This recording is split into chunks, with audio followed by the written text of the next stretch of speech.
Today's businesses are on a vigilant watch for threats in an ongoing cyber war. It's time to get real-world solutions to protect and secure your valuable business information anytime, anywhere.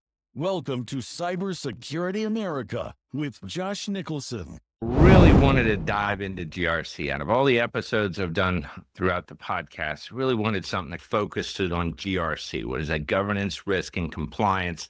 And it's just a part of everyday cybersecurity, whether you're an incident responder, whether you're a security engineer, penetration tester, the GRC is that glue that holds it all together.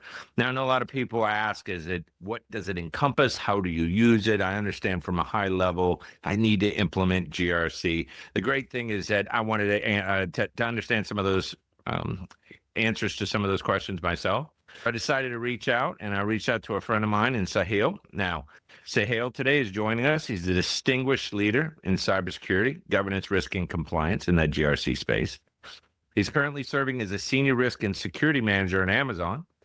And Sahil brings extensive experience in building the real GRC tools from the ground up and also scaling those programs for multiple Fortune 500 companies. Now, with over 5 years at Deloitte prior to Amazon, he helped develop deep expertise in security assessments, operations management, and policy development. Now, Sahil is known for his data-driven approach to addressing security challenges and implementing innovative solutions. He is passionate about protecting organizational assets from cyber threats and dedicated time to mentoring the next generation of professionals. Welcome to the show, Sahil. Did I miss anything on your background? No, thanks for having me, Josh. Really excited to be here. That covers it.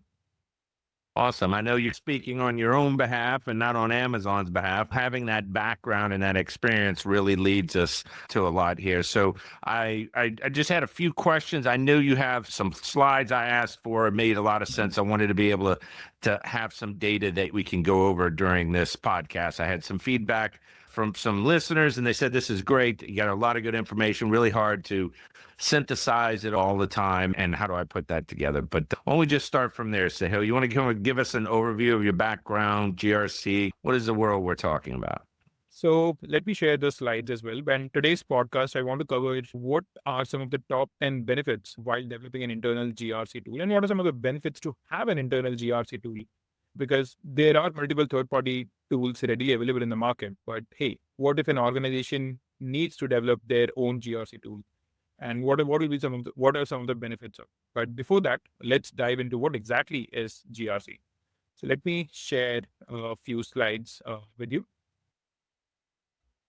and so that you can have it for your listeners as well. Mm-hmm.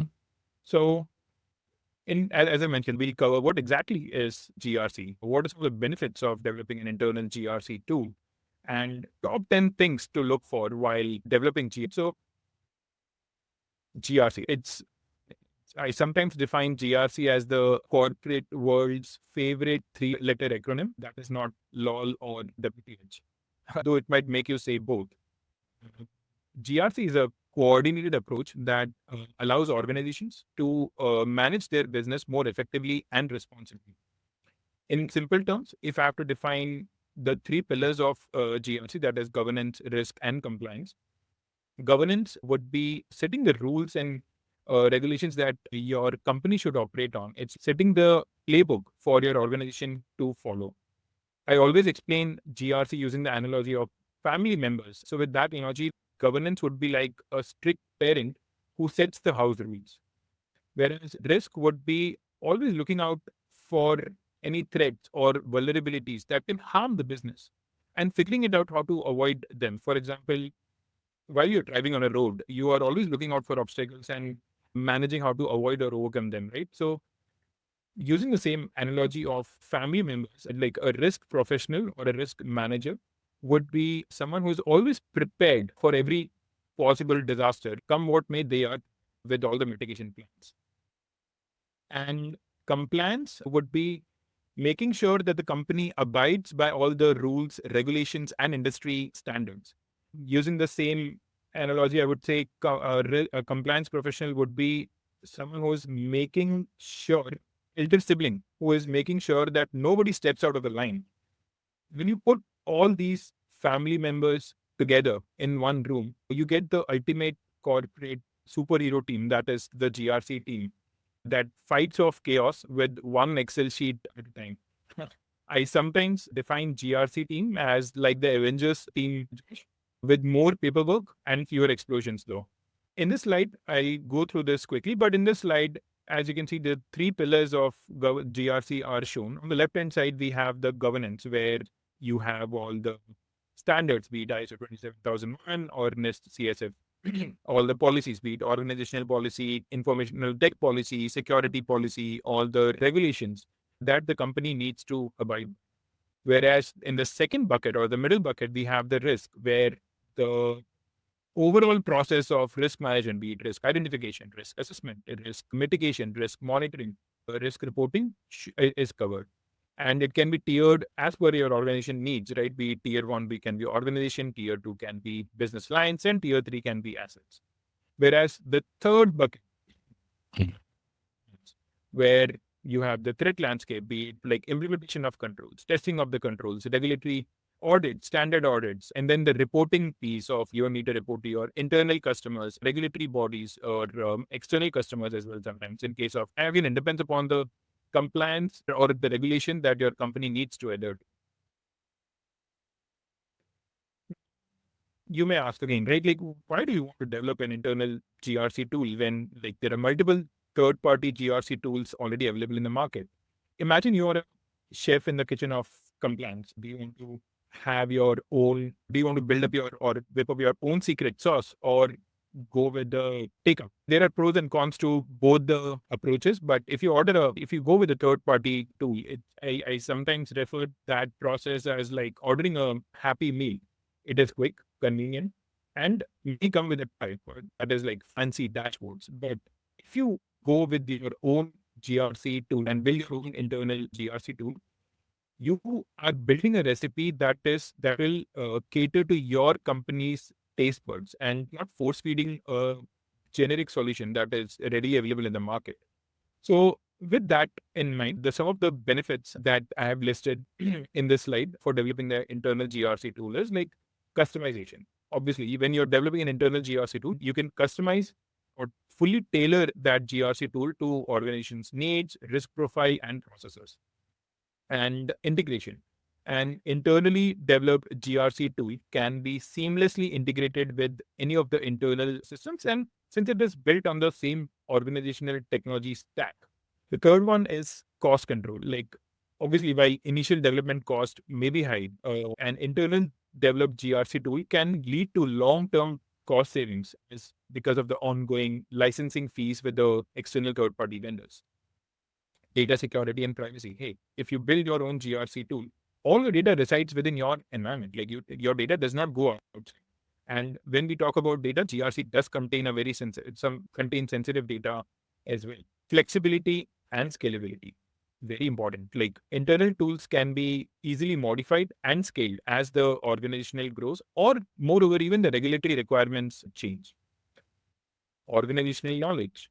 Developing an internal GRC tool helps build and retain in-house expertise, fostering a deeper understanding of the organization's risk and compliance landscape amongst employees. I noticed that the one thing about the organizational knowledge is that definitely is lacking in a lot of these organizations, even from one security incident to another. Something that happened 6 months ago, it used some keys over here maliciously or had these certain IOCs. It's almost they forgot those lessons from months ago. It doesn't really transfer over. And you may have completely different security teams. And there was a decision that was made back then, and somehow that decision doesn't make it. I find that last one, that organizational knowledge, retention, and then mining or being able to use it is a critical piece, wouldn't you? Absolutely. Can't agree more on that. I've seen in my personal experience as well that, for example, we have built a GRC tool, and when the organization, like when the core engineers leave or when the compliance managers leave, when the new people come in, they don't know about what exactly needs to be done. So when I say about organization knowledge, you need to have proper documentation as well about what has been done in the existing GRC tool, be it via SOPs, be it via like SOPs and standard operating procedures, or be it via some kind of documentation that you can retain within the organization itself. Yeah, that makes sense. Then the seventh one I would say would be faster response to changes. Like internal teams can quickly adapt. For example, we are in an ever-changing regulatory landscape, right? Whenever any regulations change, the internal GRC tools or the internal teams can quickly adapt to changes without waiting for the vendors to make those changes and getting reflected back into the tool. Use user experience. Like a custom built solution can be designed with the organization's specific user base in mind, which can potentially lead to higher adoption and better user satisfaction as well. Yeah, the tool or any build, let it be any other tool, right? It is only as good as its utilization. If it has 100 features, but there's no utilization, there's no use of Is, it. is that Sorry, go ahead. is that something you run into? A lot of people buy these solutions and they think it's just going to automatically figure all their risk problems out. It's like, if I just buy this tool and then nobody uses it, there's no really management between the business line. They don't really, or they use it only for a certain percentage because the guy around in the other cubicle likes this other tool better. And then there's not even a central repository. So I know getting here is one thing, but how difficult do you find is just getting everyone to agree with all these different aspects of a program? It becomes it is subjective as to the project as well, and to with the person with whom you are talking to. Because in my experience, Josh, what I've seen is not many people are familiar with the compliance terminologies or with the risk world as well. For example, if you try to explain a technology risk to a business person, they will be like, "Hey, what are you talking about?" Right? So, getting that's where GRC, I would say, a GRC professional plays an important part, building the or bridging the gap between the technical piece as well as the managerial piece or the program piece. So, it is about bridging that educational gap between them. So, we need to the most critical skill I feel that you should have in a GRC space is articulating the compliance risks into something that is very easy for the other people to understand. They'll be like, hey, what is SOX compliance? What is FedRAMP? They don't care about, they just want to build their tool, send it to the market and get done with it. But you need to make sure that, hey, whatever cybersecurity risk exists within that application, you need to ensure that those risks are mitigated with the help of those engineers or with the help of those business people itself, with the help of those business managers or business people itself. So I think it becomes very critical to have a skill that can have a skill that can articulate or explain them the compliance problems that they may face, be it regulatory by incremental or an external, that they may face in the long run if they don't take care of the cybersecurity risks. Yeah, it's interesting. I think GRC sometimes is the redheaded stepchild. It's so necessary to pull all the pieces and parts together and gives you a holistic approach towards cybersecurity, but it's just so misunderstood in so many different ways. It's almost like you had to grow up out of the audit space. When I was at EY, we had to learn how to do security. You had IT risk management. Now you got cyber risk management. It just changed everything. And you understand what's the benefits, how do you plug into it. But I've seen so many GRC programs or attempts fail because the tool gets halfway used or they didn't have enough people to actually do the function. They thought the tool would take over or I just don't ever see them go well. Has that been your experience or what? I would say some of the common pitfalls that in case if a project fails, in my experience, some of the common pitfalls that I have seen while in case of a GRC project fails is unclear business requirements, that business gives some requirements that cannot be translated to the engineers who are building the tool and with any of the consulting company that is building the tool. They are not on the same page and the project fails. The second one I would say is insufficient testing, right? The tool is getting built or implemented at a client or the company, but it has not been tested and making sure that the organization can abide by or organization is ready to adapt the GRC changes. It leads to another piece. Then the third one, I would say misalignment with the business process and the lack of stakeholder involvement. I think, as you were saying as well, right? People don't get involved in whenever there is an implementation or whenever their GRC is getting implemented, because again, they don't understand the importance of it. And then if you even, and the last one I would say, but not last, but not the least reason I've seen a project fail is complexity overload. Like you can either build a very simple GRC solution that an organization can easily adapt to, or you can introduce a lot of complexities with a lot of workflows that organization, once it is implemented, it becomes very difficult for an organization or the people to follow. So I think these are some of the common pitfalls that I have seen in my experience, Josh, that people for a failed GRC project. Got it. Okay. Now, moving on, like we have top 10 things to look for while developing a GRC tool. The first one is the risk management capabilities. All right. The risk management is paramount to the success of any GRC tool. The ability to risk assessment, risk identification, risk monitoring, risk reporting. Good GRC tool should also allow for a comprehensive risk scoring mechanism that can cater to organizations' needs. For example, if an organization has a risk that they categorize it as a high risk, it may not be a high risk for any other some other organization. So it should it should have a flexibility to rank those risks and accordingly have those in the risk scoring mechanisms based on the factors that organization wants. Then second piece is risk register. Like it should have a complete list of all the risk, what business process it falls under, who's the risk owner, what are the controls that mitigates those risks, with all the details in just one piece. And then it should also allow for a qualitative and quantitative risk assessment. And so this is for those people that are not on the video podcast, but just on the audio. You have the first 5 here are what? Risk management capabilities, compliance management, workflow automation, centralized data management, and then reporting analytics. But yeah, and you're just going off of the first one. All right, cool. Thanks. I should have covered that. But yeah, the first one that I just covered was the risk management capabilities. The second one is compliance management or audit management, which is essential for maintaining regulatory compliance and internal controls as well, right? Like a good GRC tool should have an audit trail of all the activities that were taken in GRC, and that will cater to the internal and external audit requirements. As it's very critical for a GRC tool to capture all the activities that, be it a control owner, risk owner, or a process owner, takes action on those in the GRC tool.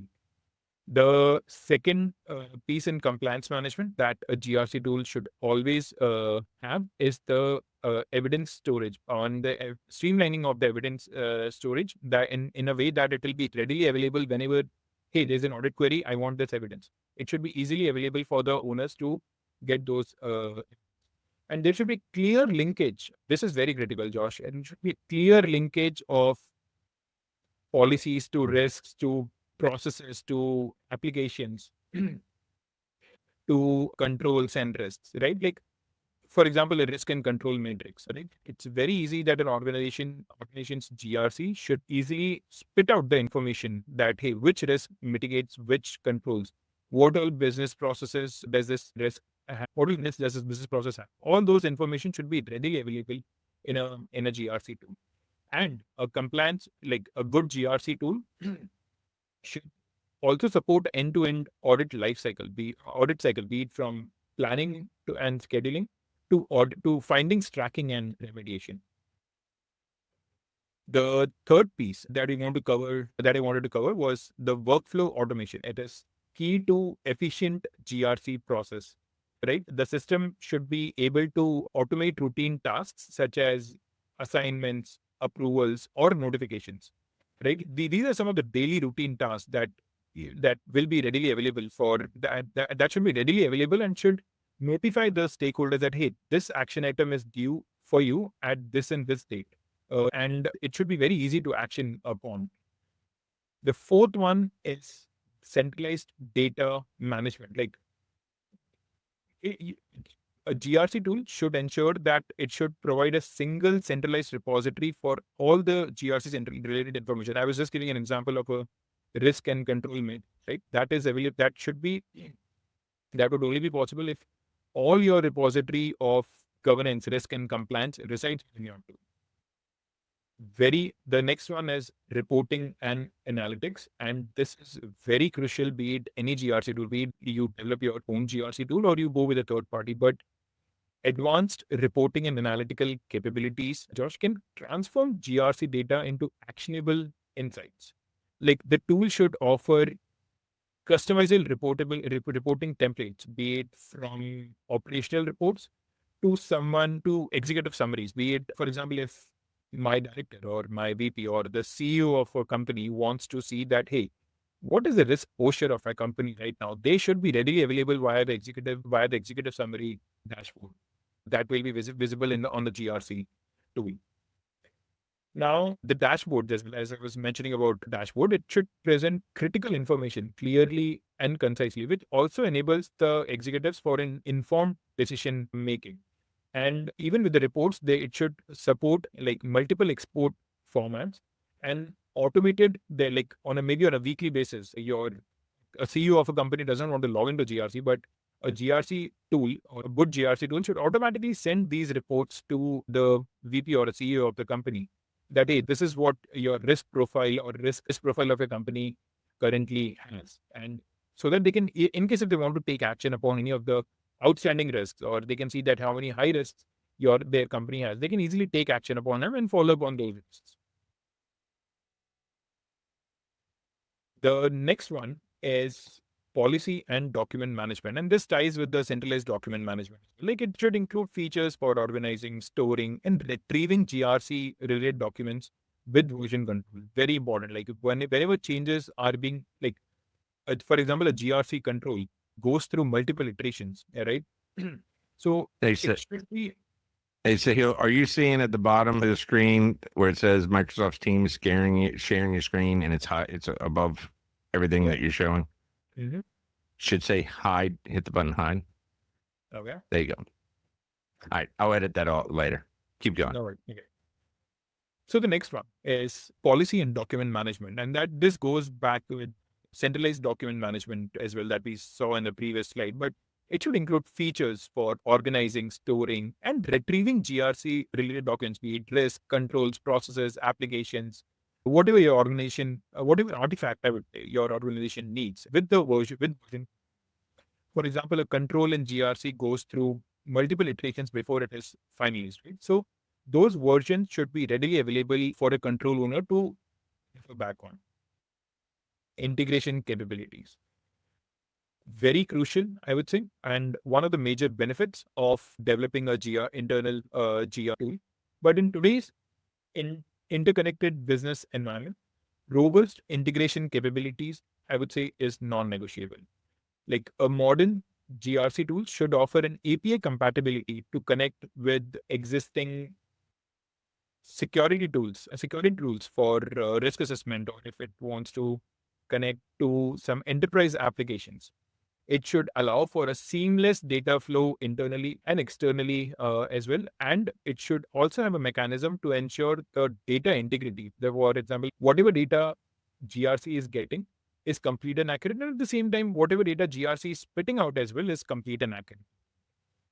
This is very crucial and one of the major, I would say, benefits of developing an internal GRC tool. Scalability. As your organization grows, I think we touched upon it in the previous two slides, that as your organization grows, your internally developed GRC tool can scale at the same time. And depending on your organization needs, you can increase the complexity as well of your internally developed GRC.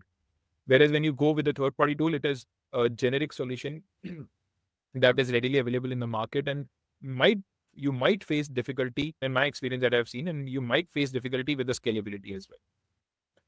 Yeah. I guess one question I have on the scalability piece, if you're like a private equity firm and you have 100 companies, portfolio companies, I could see scalability on a GRC program that has insight into all those accounts too as well. So say you're private equity, you have 100 portfolio accounts and you want to get them all on a same GRC standard.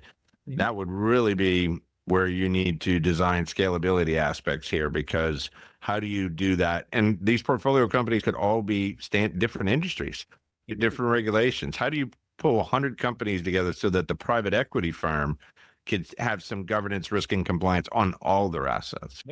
Yeah, great example, Josh.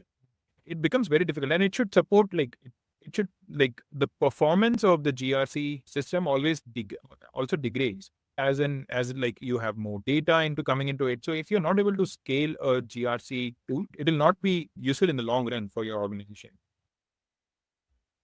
That makes sense. I think the other one you were talking about, like that's coming out, the user-friendly interface, man, I've been in GRC tools where you just completely get lost. I don't know what that control means. I don't know what am I supposed to do? And you get so frustrated, you go, I just want to finish it. And so instead of putting value in the tool and really putting some meaningful data, you just want to get past it. You want to get it over with. You just want to, we'll put something in next time. Yep. And in my experience, Josh, sometimes the debate is whether do we need to, if you are building an internal GRC tool, right? Do we want to focus on the features more or build a good looking UI without any features? So there's always a trade-off that companies try, because there's always a cost when you're developing a internal GRC tool, right? So you need to trade off as to what exactly is important. But this piece, I think you have rightly mentioned. I've heard a lot of complaints from my customers that, hey, your GRC tool is great, but I can't figure out where are my controls. I can't figure out what risk are this control mitigating. Where can I find that information, right? So at that instance, I sometimes realize, hey, we should have more focus more on the user-friendly interface or the UI more as compared to building features. Yeah, no, I agree. I think the data reuse, how it happens, it would be nice for future state user-friendly interfaces. Kids say, hey, the last audit, you put this in there instead of me going back multiple audits. And I can imagine that user-friendliness becomes more of an interaction between them. And then there's more historical context that says 3 years ago, that vendor had this risk, and now I notice it's doing X. That kind of stuff doesn't really bubble to the top. Seems like it's more static based. Yeah, absolutely. So that's what we want to cover. Few things that are very important while developing a user-friendly interface is like it should offer intuitive navigation that allows users to move effortlessly between different modules and functions. It like we talk about the dashboard, that is the homepage of the GRC, right? So it should provide clear, actionable jobs that helps users quickly understand their compliance and risk posture. It should also facilitate easy data input and extraction as well, that reducing the time spent on manual data entry and enabling teams to focus on analysis decision making. Like, for example, in your dashboard itself, you go at that, hey, this is Josh dashboard. You can see like how many controls you own, how many applications you own, what are the action items that you need to take on, when it is due, who raised this request, so on and so forth. So that should be readily available for you that like just by a click, you can just go directly to the page that needs your action. Yeah. I can imagine at Amazon, it's got to be at a scale that you just can't really imagine with all the different business lines at Amazon. And what's interesting is my kids, when I talk about AWS services and all, they have no idea. They think when I talk about Amazon, that it is the things they buy online and get delivered and the merchandise, and they have no idea Amazon Web Services is the majority of their revenue anyways. Yeah. Then the last one I have is the customization options. Like you can tailor the GRC tool according to your organization specific needs, including custom. Like you can build your own custom reports. You can have your own risk categorization. You can have whatever you want to do in the GRC tool. You can have your own risk profile. You can have your own business processes.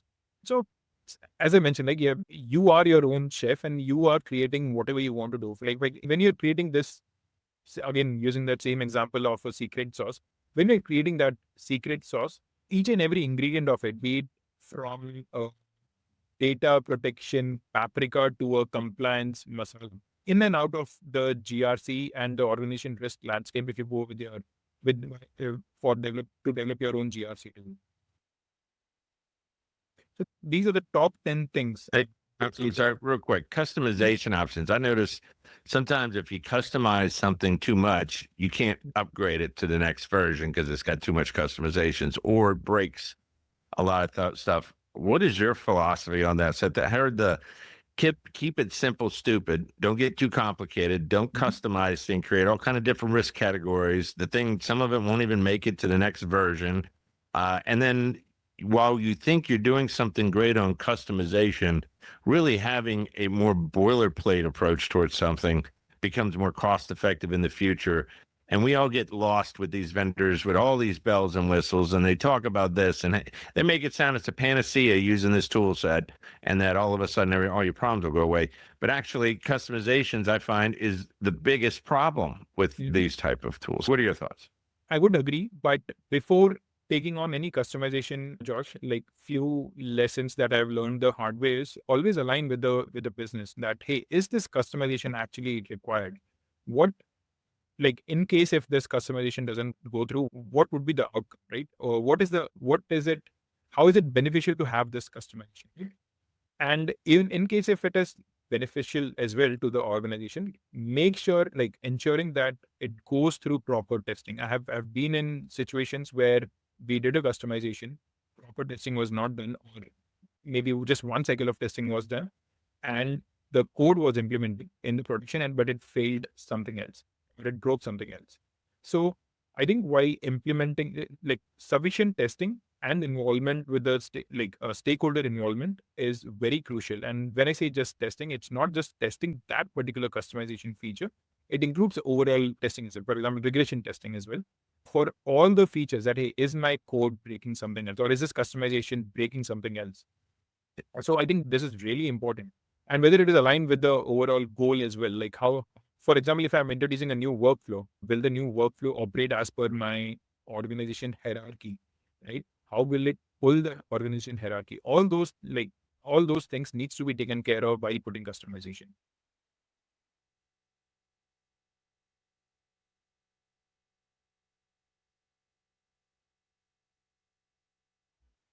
So that's the top 10. Yeah, those were the top 10 things to So in this look one, for while just to make sure. Mhm. Yeah, let me go after the last one. So we got 6, 7, 8, 9. So we got policy and document management, include features for organizing, storing, retrieving. I think that's critical. I see GRC functions where documents are all over the place. One's on OneDrive, one's here, having a central repository. Integration capabilities, ensure the tool can integrate with enterprise third-party software. I say that a lot too. Do you integrate with my ServiceNow, or that's my single point of repository for assets, or CMDB? Make sure. But I do think, just like integrations with anything, you can get wrapped around the axe. So it sounds great to integrate with this, but you'll never use it, or just be realistic, I think, with some of the integrations. I think you talked about scalability, design the tool so it can grow for your needs. Makes a lot of sense. And then increasing complexity over time. You can see where I think you were alluding to some of that. You could get some technical debt just with GRC growing on top of each other, and how you have that. And then the user-friendly ability to input data, retrieve data, download data management is usually big with the GRC tools. And then the last one you talked about, because I'm listening, customization options. How does that flow into your other risk management tool sets? How does your organization wrap into it, rather than does your organization have to wrap around the tool, or does your tool wrap around the organization, or is there some give and take for both, where they have a good process that's defined in the tool set? Maybe you're the one that should adjust towards it and then balance it that way. So am I right about the top 10? Absolutely. Yep, I think you have covered it. And you were listening, I can see that. Yeah. All right, that's good. I really appreciate having you cover that for us and go over those top 10s. I could tell you one thing I've always wanted to do was to just really tear into kind of the guys who create GRC policies for all of us to implement, right? Like the bureaucrats in Washington, whoever's doing it, I would love to know, because there's no way these guys are cybersecurity professionals, all right? Whoever's writing these laws and regulations that we have to deal with, I wonder where they're coming from. Is it some software vendor or something like that? But no, I really appreciate having you on the show and be able to highlight some of those kind of pros and cons. When would I want to build? Because I always ask that. Do you want to build an internal GRC function? Do you want to use a tool? Do you want to write something yourself? And I think there's different levels of maturity standards you would ask. If I was at a $500 million company, I wouldn't be doing it in spreadsheets and emails. So I think it depends on where you're at. if you're a small mom and pop shop and you have maybe 20, 30 employees, I think GRC is still important. It's just not at the scale you need, but you still need the same comprehensiveness, right? You need to still cover the same things, which is a challenge in the cybersecurity world when we're trying to develop solutions for customers. You have some that only the bigger customers would ever actually spend all that money and do that. And then you say, how do I shoehorn it or get it down to the smaller clients so they can consume it, mitigate the same issues, and not have to pay tens, hundreds of thousands of dollars? Right? Especially when you go with a third-party tools, there's an ongoing licensing fees. It's not that when you develop an internal GRC tool, it's free, right? There's a lot of cost involved to develop the tool right from the ground up as well. You have to figure out like, hey, what is really beneficial for your org to develop your own tool, or do you want to go outside and have a third-party solution? Yeah, I think another thing you have to deal with is vendor lock-in. So what happens when you put all this data onto a platform and now you're going to try and move to another platform and that's an export cost, and or you can't have this data because it's only 90 days. I have just seen so many companies that talk about integration and their ability to work with all these tools, except when you leave them. When you leave them, all of a sudden they don't have all these great tools to export the data and things are missing. How concerned are you with data lock-in in GRC tool sets? I think I'm not seeing data loss happening, but again, it depends upon what kind of capabilities you have built in your GRC tool. Josh, like what kind of, for example, and an organization in a financial world, you need to keep the data at least for 10 years in order to cater to some of the compliance needs, be it SOX compliance, right? It is really important how good your GRC database is and if it is ready to store that data as well. So it becomes really important. And if you're going with a third-party vendor, you need to ensure that you know of all these, you are aware of all these data needs that should not come back and bite you in the future. Yeah. And I'm just curious, where do you go to research GRC tools, right? There's all different websites. I know there's different companies out there, even like Gartner and Forrester and on, they put these reports together and they tell you which ones. That's my go-to. That's my go-to as well. And like I did a study of comparison of all the GRC tools for my own purpose as well. Comparison of all the GRC tools that are available in the market, be it like ServiceNow, Audit Board. I'm not saying that a particular GRC tool is really good at something or really bad at something. But see, these are some of the things that are readily available in the Gartner. Yeah, that makes sense. And where would you get the best GRC kind of training? I got my ISAC CISM. I think I got my CISSP as well as other technical certifications. But what do you see in the GRC world to really get to that level that everybody gives respect to someone with this training? I would say it's not okay. So if I have to, let me think. If a new person or a graduate, right, needs to come into the GRC world, I would say take a couple of certifications first. For example, CISA and CIRIS. CISA is Certified Information System Auditor, and the other one is CIRIS, Certified in Risk and Certified in Information Risk and Systems Controls. I forgot. Yeah, I think that's what it is. You're on the spot, didn't I? Yeah, but take those certifications, take a couple of certifications, CISA and CIRIS. Both the certifications are that will give you a proper or a basic understanding of what exactly information risk is. What is the life cycle goes by, like risk identification, assessment, reporting, risk response, etc. That will give you a base understanding of that. And after that, before diving into the GRC, Josh, what I believe is a person who needs to go into GRC or a GRC professional plays a lot of hats. If, for example, as a GRC leader, if my leadership asks me like, hey, what is penetration testing? And why did we choose this method? I should be able to know like initially, why did we go with this? Why did we not go with an internal pen test or external pen test? I'm not performing pen test, but I should be able to explain my leaders. So I would say GRC is a niche skill or a very unique skill in the cybersecurity world. But before you go into the GRC space, try different aspects of cybersecurity. I know you are from incident response. Get into something first. Get a good understanding of that aspect. And then you should be pivot to something else. So that is very important before getting into the actual, because GRC as a name suggests, it's governance, risk and compliance. You should have a clear, at least an understanding of what exactly those three pillars mean before you go into that. So these certifications, and read about regulations. I think that once you have this, read about different regulations or the compliance needs and how are different organizations catering to those needs. When you speak about regulations, many of the companies needs to either do SOX compliance, FedRAMP. The recent one is ESG compliance, and in different acts like AIML is in talks these days, right? We recently saw a EU AI Act that was launched, right? So read about it, how, and think about how can you implement, how it come and research, how are companies investigating or catering to the needs of those regulations. So that will really help someone new to get into the GRC world. Sorry. Yeah, I think some of the people ask me, gosh, I would love to be in cybersecurity, but I don't have a sciences degree. This is all advanced. I'm never going to be a programmer. And I don't think they realize that the field of GRC is wide and you need these skill sets. We have to work together. The technical resources have to be able to work with the GRC resources to make this all move. No, I completely agree. And I appreciate having you on the show here. I learned a lot about GRC just talking with you. We have really encouraged everybody to hit that subscribe button here. I'm going to post this out on LinkedIn. We're going to have other episodes that are coming up. And I really appreciate everybody tuning in. Thank you all and have a good evening. Thanks for listening to this episode of Cybersecurity America on the Voice America Business Channel. We hope you've learned some valuable information to help you be a better executive leader and navigate today's complex world of cybersecurity. Until next week, stay secure.